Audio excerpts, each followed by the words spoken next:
말씀은 저의 책 나는 기도응답을 100% 받고 있다. 이 책의 동행의 원리에 대해서 지금 나가고 있는데 페이지로 180페이지 동행하는 방법 세 번째 뒤쫓아가는 동행이 이 부분을 이렇게 나가도록 하겠습니다.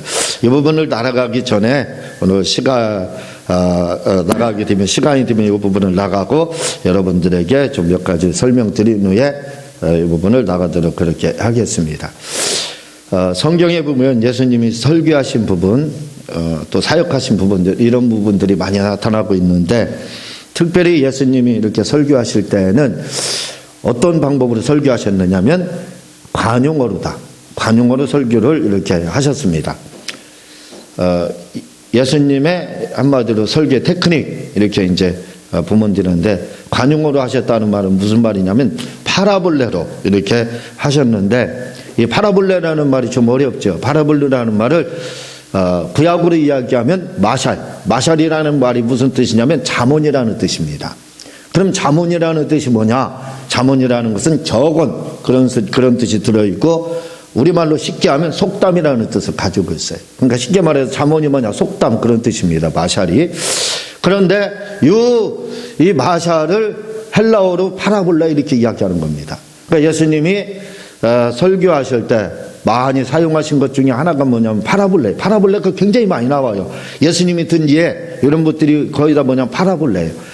어떤 분들은 파라볼레 하니까 뭐 파리자방 이렇게 생각할지 모르는데 헬라어로 파라볼레입니다. 어떤 분들은 예수님이 설교하신 그러한 비유를 뭐라고 하냐면 알레고리 이렇게 이야기하거든요. 알레고리 상징 풍유적 예수법 이렇게 상징 이렇게 그래서 예수님이 상징으로 다 예를 들어 할 때 상징 이렇게 생각하는데 상징으로 하지 않았습니다. 파라볼레로 돼 있지 알레고리로 돼 있지 않아요. 알레고리는 신약에 딱 한 번밖에 안 나와요. 그런데 대부분의 많은 분들이 예수님의 알레고리로 설교 이렇게 아니에요. 오늘을 그분들이 자세히 보지 않으셔서 그렇습니다. 그러나 대부분의 예수님이 예를 들어 설명하신 모든 부분들은 거의 다 파라볼레 이렇게 되어 있습니다. 이 파라볼레가 뭐냐? 마샬, 잠언이라는 뜻이에요. 격언, 다른 말로 하면 속담. 그러니까 당시에 예수님이 우리에게도 뭐 난 놓고 기억자도 모른다 무슨 뭐 속담들 굉장히 많지 않습니까?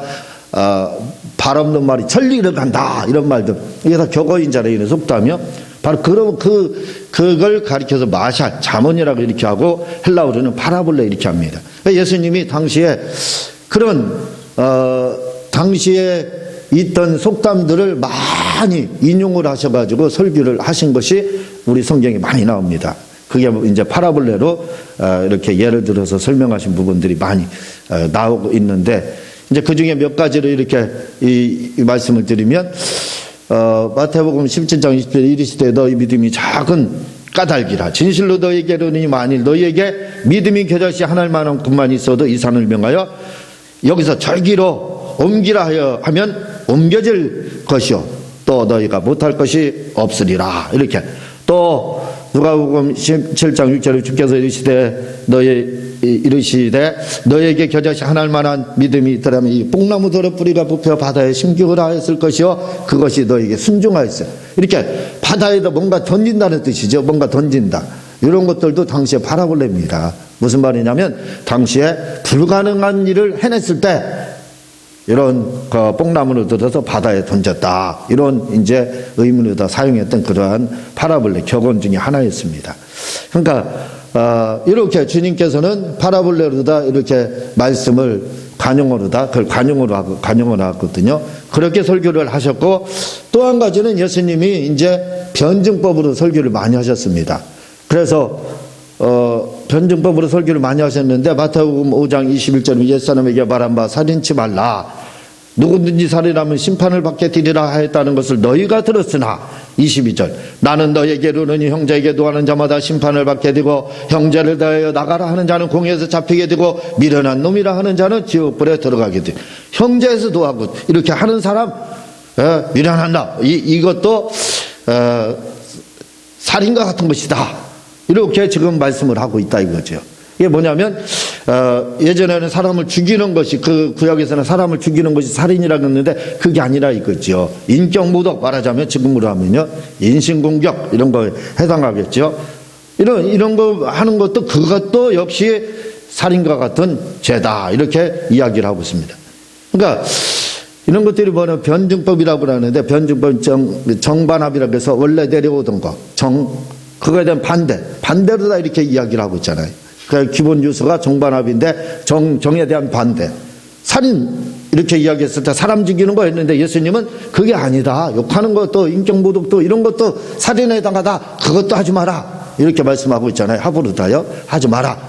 이렇게 이렇게 말씀하는 부분을 가리켜서 변증법이라고 합니다. 그런 부분들이 굉장히 많이 나와요. 간음하지 말라 하는 것도, 예전에는 간음이라는 거, 지금으로 말하면 간통 이렇게 이야기를 하죠. 간통하는 거, 그걸 이제 간음이라고 했는데 예수님은 그게 아니다. 간음이라는 것은 음흉만 품어도 이미 간음합니다. 이렇게 이제 이야기를. 이게 변증법이잖아요. 전통적으로 내려오는 간음에 대한 거에 대해서 주님은 반기를 들었습니다. 반이 반대라 이거죠. 반기를 들었다 이거죠. 아니다. 그러면서 하부르다 말씀하는 게 뭐냐면 음욕을 품는 것도 바로 이게 간음이다. 이렇게 말씀하고 있어요. 예수님의 설교의 용법에는 이렇게 관용어인 파라블레로다 설교를 하셨고, 또 한 가지는 바로 변증법으로 이렇게 설교를 하셨습니다. 그리고 예수님께서 하신 설교의 방법 중에 하나가 뭐냐면 연역법으로 또 하셨어요. 연역법으로. 연역법이라는 것은 한 가지 명제, 또 한 가지 명제를 합하는 겁니다.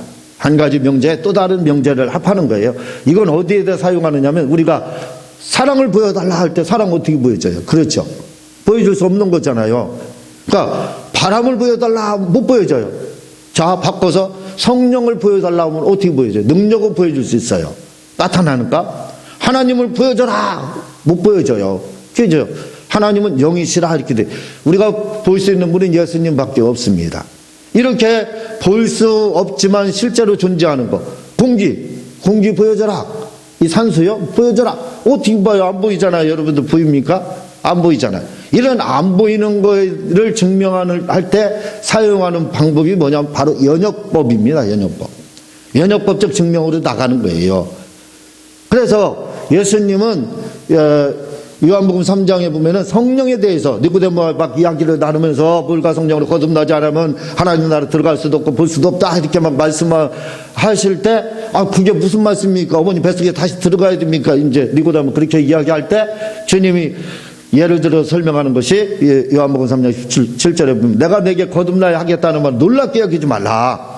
8절, 바람이 힘으로 불면 내가 그 소리는 들어도 어디서 와서 어디로 가는지 알지 못하나니 성령으로 난 사람도 다 그러하니라. 이렇게 바람이라는 거에 대해서 눈에 보이지는 않지만 우리가 나뭇가지 흔들려요. 여러분 웃기시 막 흔들리고 머리카락이 날리지 않습니까? 그럼 바람이 분다. 사람들이 그래요. 그리고 막 태풍이 오면 뭐예요? 바람 부르니까 간판이 떨어지고 그렇게 하잖아요. 벽이 막 무너지고 그렇게 하지 않습니까? 미국 같은 경우는 허리케인이 오면은 집도 다 날아가요. 초토 아닙니다. 완전히 허리케인 지나간 적은 전쟁의 폐허예요. 폐허. 우리나라의 태풍은 새발의 피입니다. 새발의 피. 뉴스 보셔서 우리가 알겠지만 흔적도 안 난다는 거예요. 차도 다 날아가고. 그런 거 보고 뭐라 그래? 바람 이렇게 이야기하잖아요. 바람. 눈에는 보이지 않지만 그걸 보고 바람이다 이렇게 이야기를 하잖아요. 바람. 그래서 성령에 대해서 이 성령을 어떻게 설명할 수 없어.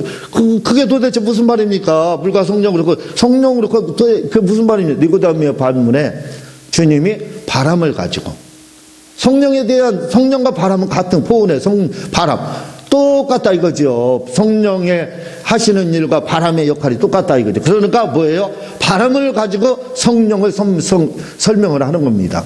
이게 뭐냐면 연역법적 증명이에요. 눈에 보이지 않는 거, 하나님 어디 계시냐 할 때 그런 식으로다. 그렇게 연역법으로다 증명. 하나님은 이렇게 계신다. 사랑이 어디 있느냐. 그거 사랑이 있는 거 알지만 뭘로 다 우리가 행동으로 다 어떤 나타나는 거, 그거로 증명이 되는 거죠. 그게 이 연역법적 증명인 겁니다. 이게 사랑을 보여줄 수는 없죠. 뭐예요? 내가 살아가는 거 보여주면 되는 거잖아요. 그게 바로 연역법적 증명이에요. 그래서 예수님은 이러한 파라볼레라는 관용어를 가지고 설교를 하셨고, 또 변증법으로 설교하셨고, 또 연역법으로 증명할 수, 눈에 보이지 않는 것을 증명할 때는 연역법으로 이렇게 설교를 하셨습니다. 그런데 제가 지금 말씀드리려고 하는 것 중에서 지금 드리려고 하는 부분이 아주 중요합니다. 이 부분을 드리기 위해서 지금 도입을 한 거예요. 예수님이 사용하신 설교의 기법 중에 또 한 가지가 뭐냐면 바로 오버랩 기법이라는 게 있습니다. 이걸 다른 말로 넥 기법 이렇게 이야기하거든요. 오버랩 기법이라는 건 여러분들 아시겠지만 TV나 영화나 이렇게 해상신이 지나갈 때 보면은 살짝 겹쳐서 지나가요. 그렇죠? 딱 진행하다가 희생신 딱 들어가 멈춰서 과거로 들어가서 이렇게 진행이 돼. 이걸 뭐냐면 오버랩 기법 이렇게 이야기합니다. 이걸 다른 말로 간단하게 줄여서 넥 기법 이렇게 이야기해요. 넥 기법이라고 하는데, 예수님의 설교에 보면 이 넥 기법이 굉장히 많이 들어가 있어요. 그리고 제자들도 성경을 기록할 때 다 넥 기법으로 썼습니다. 대부분에. 우리나라 요즘에 이제 설교 하시는 많은 목사님들 중에 이게 이제 설교 이제 준비하려면 사실은 기도도 많이 해야 되고 묵상도 많이 해요. 시간이 많이 갑니다. 여러분들 설교 한 편 하라고 하면 한 달 전에 설교 언제 한번 해보세요 하면 한 달 전부터 긴장해요. 준비를 하는데 잘 되지 않습니다. 그게 설교가 쉬운 게 아니거든요. 그러니까 이 설교에 대한 부담감이 목사님들은 굉장히 큽니다. 사실 스트레스예요. 저야 막 입 벌리면 자동으로 나오니까 설교 걱정을 하지 않지만, 그렇지 다른 분들은 설교 걱정을 굉장히 많이 합니다. 그러면 왜냐하면 이게 준비하는 게 쉽지가 않거든요. 그러는데 우리나라에 요즘에 불어닥친 설교의 바람이 하나 있습니다. 이것은 목사님들이 설교 준비할 필요도 없어요. 너무 쉬워졌어요. 그러니까 바꿔서 말하면 게으른 목사님들이 하는 방법이에요. 자기가 설교 연구하고 묵상하고 하는 그거 하기 싫어서, 하기 싫은 분들에게 게으른 사람들, 놀보 같은 게으른 사람들에게 딱 맞는 설교 방법이 하나가 나왔어요. 그게 뭐냐면 몇 절 봐라, 몇 절 찾아서 읽고, 몇 절 찾아서 읽고, 몇 절 찾아서 끝날 때까지 그것만 읽어요. 성령에 대해서 얘기한다. 성령에 대해서 여기는 몇 절 이렇게. 뭐 방언에 대해서 얘기하면 방언 여기 몇 절. 영에 대해서 몇 절. 그렇게 하고 끝나요. 그거 얼마나 쉬워요. 그건 간주에 다 나와 있어요. 그거 준비하는 데는 30분도 안 걸려요. 그걸 누가 그게 유행, 지금 대유행을 한 15년 전부터 하고 있습니다. 그래서 너무 아무것도 안 해. 묵상도 하지 않고. 할 필요가 없어요, 그거. 아니, 할 필요 없잖아요. 간주에 보면은 다 연결이 되게 돼 있으니까. 그러니까 그거 딱 가지고 자기는 할 것도 없이 뭐예요? 성도들 읽으라고 시킵니다. 몇 절 찾아서 읽으세요. 몇 절 찾아서 읽으세요. 그리고 자기는 마지막에 한마디 결론만 딱 내리고 기도합시다 하면 끝이에요. 그러니 설교가 얼마나 편해졌어요. 지금 그게 대유행을 하고 있어요. 이건 뭐예요? 무임승차뿐만 아니라 아무 노력도 않는 거예요. 설교자가. 책도 볼 필요가 없습니다. 성경 연구할 필요도 없어요. 이미 성경에 다 나와 있으니까 몇 절 찾아서 그게 대유행을 하고 있어요. 예수님은 그런 설교했느냐? 한 적이 없어요. 한 적이 없어. 예수님은 그런 설교를 한 적이 없습니다. 지금 말씀드렸지요. 파라볼레, 관용어로 설교하셨고, 변증법으로 하셨고, 그리고 뭐예요? 예수님 봐봐요. 예로부터 구약 율법에 내려오는 걸 뭐라고 그랬어요? 몇 절 하지 않고, 아니다, 변증법으로. 그게 아니라 이거다 라고 말씀하셨고, 연역법으로 그거에 대해서 이렇게 말씀을 하셨어요. 몇 절 이렇게 한 적이 없습니다. 그 게으른 분들이나 그걸 하는 거예요. 말씀 묵상하는 분들은 그렇게 하지 않습니다. 근데 요즘 그게 대유행을 하고 있다니까요. 문제가 심각한 겁니다. 그럼 주님이 하신 설교 중에서 가장 많이 쓴 것이 뭐냐? 바로 넥 기법입니다. 오버랩 기법. 겹친다 이거지요. 겹치는 거. 아까 그 변증법에 대한 것도 바로 넥 기법에 해당하는 거예요. 그리고 관용어도 어디에도 넥 기법에 들어가는 겁니다. 연역법이라고 하는 그 성령에 대한 증명도 뭐예요? 넥 기법으로 들어가는 거예요. 몇 장 몇 절 몇 절 몇 절 이렇게 하지 않고 있지 않습니까? 진행하다가 멈추는 거예요. 례기법이라는 멈추고 다시 돌아가서 설명하는 겁니다. 이게 례기법이거든요. 근데 주님은 다 그렇게 하고 있습니다. 그래서 아까 말씀드렸듯이 살인하지 말라. 이것도 뭐예요? 살인하지 말라. 몇 장 몇 절 몇 절 구약이 이렇게 되어 있다. 이렇게 하지 않았어요. 말라! 하고 변증법으로, 례기법으로 돌아가서 사람에게 인격 모독하는 것도 그게 살인이다 하고 설명이 들어가잖아요. 이게 바로 오버례기법이에요. 이 례기법으로 다 주님은 설명을 하셨습니다. 그래서 이 례기법은 여러 가지 방법이 있는데 그 중에 하나가 뭐냐면 태초에 말씀이 계시나 이 말씀이 하나님과 함께 계셨으니 이 말씀은 곧 하나님이시니라 하면서 봐봐요. 태초에 말씀이 계신 이 말씀이 하나님과 함께 계신 이 말씀이 뭐냐? 여기에서 말씀에 대한 게 쭉 나오잖아요. 태초에 말씀이 계시는 이 말씀이 하나님과 계셨으니 하고 말씀이 쫙 나오다가 이 말씀은 하고 곧이라는 게 바로 례기법. 다시 돌아가요. 말씀에 대해서 이 말씀은 뭐냐? 곧 하나님이시라. 하나님이라는 걸 설명하려고. 말씀이 몇 장 몇 절 몇 절 몇 절 어디에 신약 몇 절 어디에 나오고 구약 어디에 그렇게 하지 않았다 이거죠. 딱 멈추고 이 말씀에 대한 결론을 딱 내려줍니다. 곧 이게 례기법이에요. 메타타우타 또는 이루야 이런 것들 여러 가지 법으로 례기법이 이렇게 등장을 하고 있습니다. 이렇게 수많은 데 그런 것이 나와요. 하나님께서는 보내심 받은 사람이 있으니 그 이름은 요한이라. 그가 증거하러 왔으니 곧 뭘 증거했느냐? 요한에 대한 설명이 막 와요. 그가 증거하러 왔다. 하는데 결론은 뭐냐? 그냥 요한이라는 사람을 구약에서는 누구 신약 이렇게 하지 않았어요. 례기법 딱 멈춥니다. 그리고 돌아가요. 다시 요한이 무슨 일을 하러 왔는지 결론을 내려줘요. 그게 뭐냐? 곧 빛에 대하여 증언하고 모든 사람이 자기를 말미암아 믿게 하려 함이라. 빛에 대해서 예수님에 대해서 증거하러 왔다. 이렇게 결론. 이게 례기법입니다. 그래서 이게 굉장히 중요한 거예요. 우리는 대부분의 설교가들이 막 진행을 해요. 막 충알같이 몇 장 아까 말씀드렸잖아요. 몇 장 몇 절 영에 대해서 구약에서는 몇 장 몇 절 신약 몇 장 몇 절 몇 장 몇 절 어디서 몇 절 그러다가 영이란 이런 겁니다. 우리 기도합시다. 예배 마쳐요. 설교 마쳐요. 무슨 의미가 있느냐? 예수님이 그런 설교 했느냐 이거예요. 한 적이 없습니다.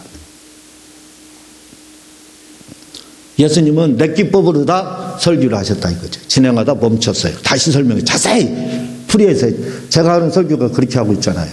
저는 이렇게 하고 있습니다. 근데 요즘에는 그렇게 몇 장 몇 장 막 이렇게 내려가는 설교가 유행이고 그것만 또 목사님들이 하기 때문에 성도들이 거기에만 그게 좋은 건지 어떻게 되는 건지 모르겠어요. 세미나 하면 목사님들 그런 세미나 목사님들만 보여요. 왜? 이제 설교 해방이다. 얼마나 쉬워요. 게으른데 하기 싫은데 잘 됐다 이거죠. 그렇게 하면 되는구나.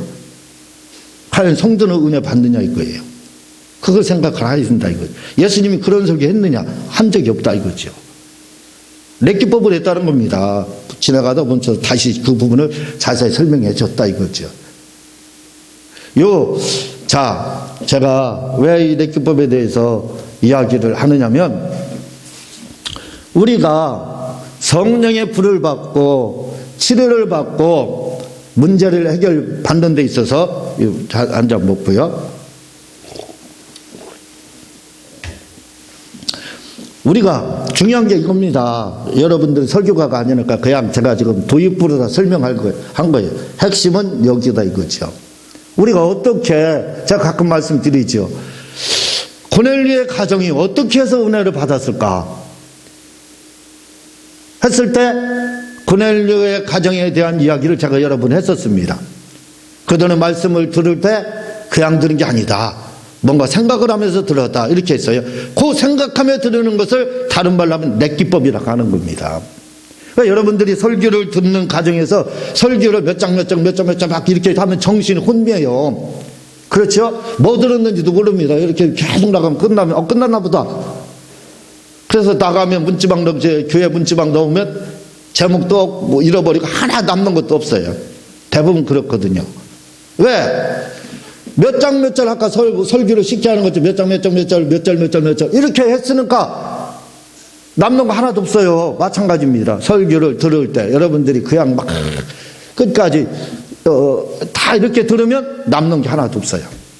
내 기법입니다. 멈춰야 돼요.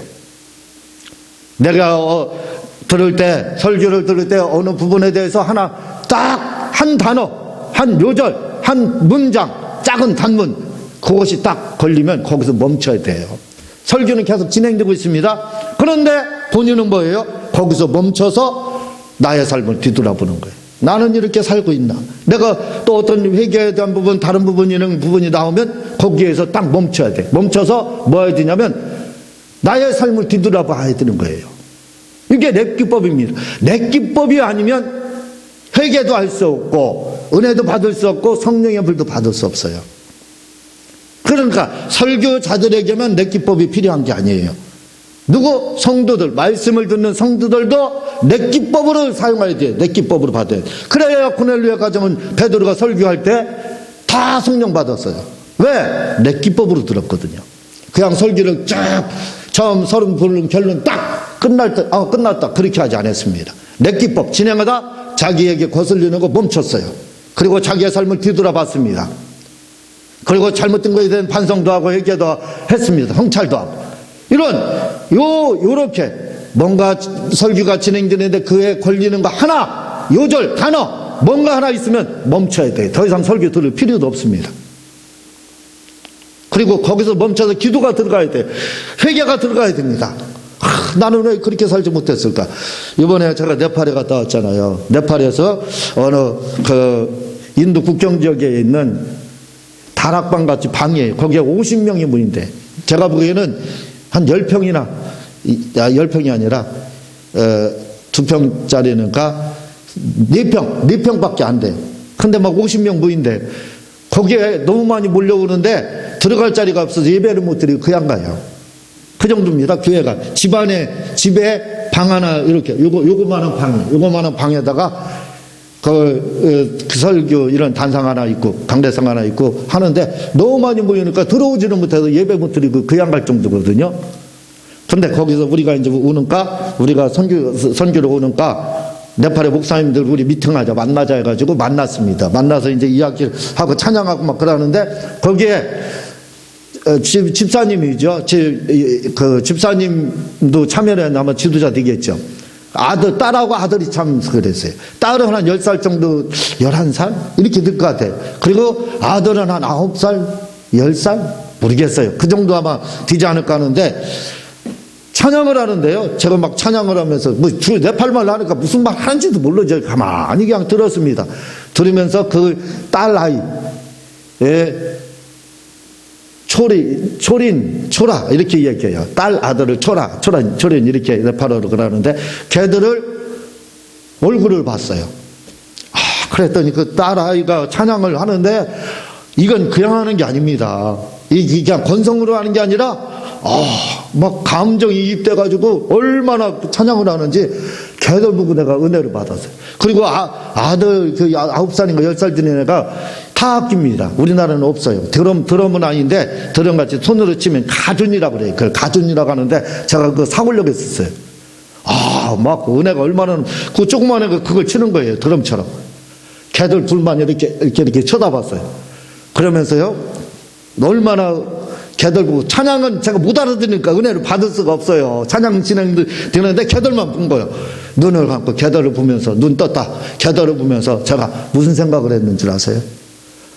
얼마나 제가 회개했는지 모릅니다. 이게 내 기법이에요. 내 기법. 멈췄잖아요. 그리고 회개가 시작된 거예요. 뭘 회개했느냐면 왜 우리 아이들은 저 아이들처럼 되지 못했을까? 우리 애들이 4명 있지 않습니까? 왜 우리 아이들은 다 성년이 되었음에도 불구하고 왜 저 아이들, 저 꼬맹이들처럼 저렇게 주님께 심취해 있지 못할까? 걔들은 완전히 주님께 심취해 있더라고. 그냥 부르는 찬양이 아니에요. 조그만 애들이 주님 만난 것 같아요.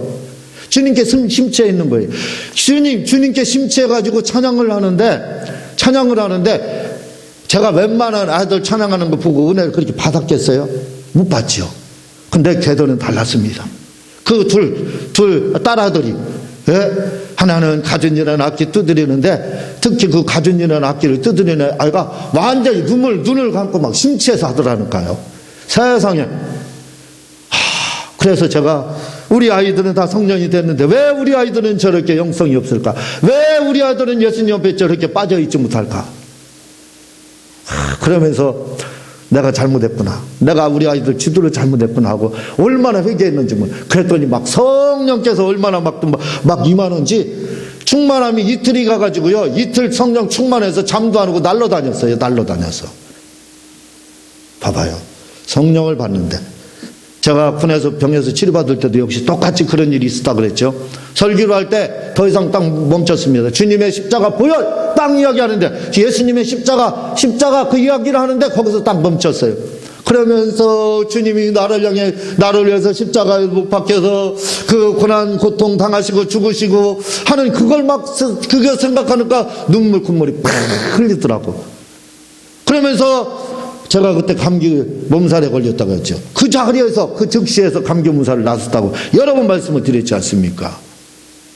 그래서 우리가 성령의 불을 받고 성령의 리필 재충만함 받고 그리고 또 은혜를 받고 하는데 뭐예요? 필요한 거 설교자들만에게 필요한 내 기법이 아닙니다.